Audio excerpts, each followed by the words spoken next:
Today, I come to the floor to pay tribute to the President Pro Tem of the United States Senate. He's the longest-serving senator currently serving in this institution, and he's my friend from Vermont, Senator Pat Leahy. As many of you know, the senator from Vermont also happens to be a talented photographer. His photos have been published in the New York Times, USA Today, and elsewhere. Senator Leahy has also appeared in front of the camera in Batman movies.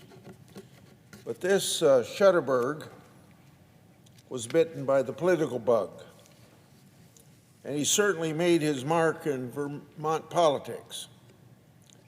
At age 34, he became the youngest and very first Democrat elected to the United States Senate from the Green Mountain State.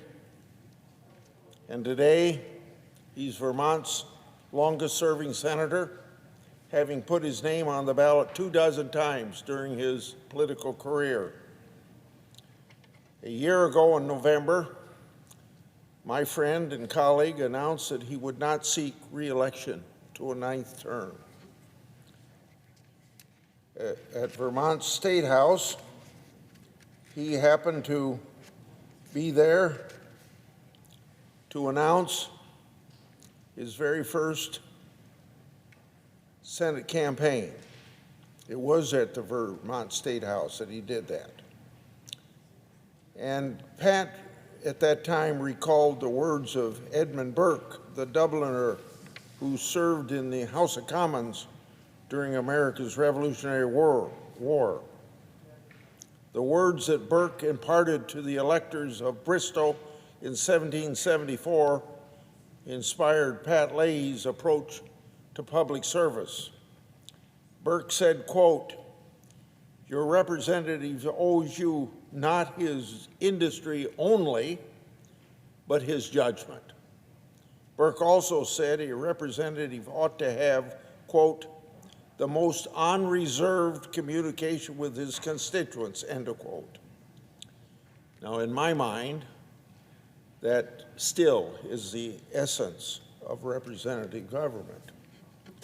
Although we serve on different sides of the aisle, find ourselves on opposite sides of the ideological spectrum, and hail from different regions of the country, Pat and I are called to serve our constituents. Pat Leahy and I have battled together in the trenches countless times over the years. He's a worthy adversary and countless times a trusted legislative ally. And it takes grit, it takes grace, it takes gravitas to score victories and stick to the courage of one's convictions. Indeed, Pat and I have more in common than that might meet the eye. He's a dyed-in-the-wool liberal from New England with a law degree from Georgetown. I'm a Midwestern conservative and lifelong family farmer. As Senate colleagues, we share an abiding respect for this institution of the Senate. We value bipartisanship. For decades, we've earned the public trust of the voters of Vermont and Iowa. That tells me that Vermonters and Iowans prioritize hard work and constituent service. At his announcement last November, Pat shared that he and his wife, Marcelle, made the decision together, that it was, to quote his words, time to put down the gavel. First, I want to say how much Barbara and I cherish our friendships. Barbara and I celebrated 68 years of marriage last August 22. 2 days later, Marcelle and Pat celebrated their 60th wedding anniversary. Barbara and Marcel are both cancer survivors and have developed a close friendship over these many years. These wives are strong and resilient and use their voices to advocate early detection and treatment to save lives. Now, I can only speak for myself and believe my friend would agree the unconditional support of Marcel and Barbara have made us better men and then better members of the United States Senate. As I mentioned, Pat and Marcel arrived at their heartfelt decision made in partnership to use his words, put down the gavel. As you can see here from this photograph, Chairman Leahy certainly knows how to wield a gavel. He's had plenty of practice. In his nearly half-century of service, Pat has chaired all these committees, the Agriculture Committee, the Judiciary Committee, and the Appropriations Committees.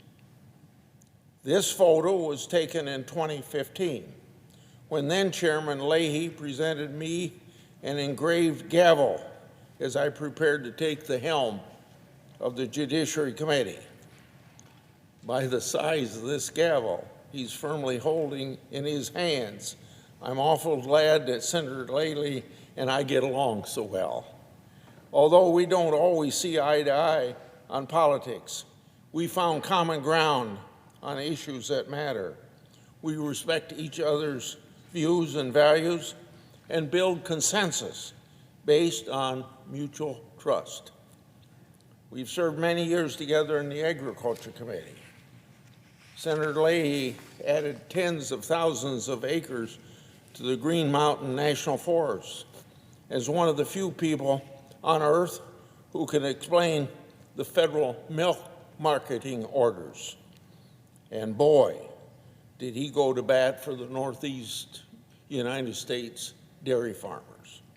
Senator Leahy has cultivated expertise in foreign affairs that's recognized here at home and around the world.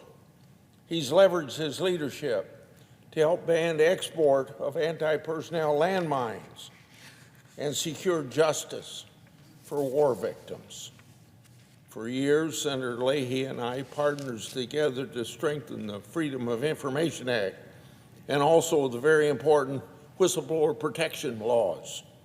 We've worked together to root out fraud and protect national security with the reforms of the EB-5 investor visa program. We share a fierce commitment to securing our state's fair share as champions of small rural states in America. From broadband to infrastructure to opioid crisis and pandemic relief, Senator Leahy and I rolled up our sleeves and put in the work to ensure the people of Iowa and Vermont don't get short-ended. For decades, Senator Leahy and I have served together on the Canada-U.S. Interparliamentary Group to advance bilateral economic and trade issues. In May of 2000, we held our annual conference on the steamboat Delta Queen along a route from Memphis to New Orleans.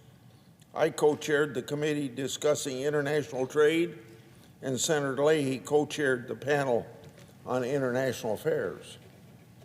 In May of 2011, our group met with international partners in Belgium, traveled to Russia, where Senator Leahy gave a very important speech on the judiciary and the rule of law, and then to Ireland to advance in all these places, diplomacy, peace, and prosperity.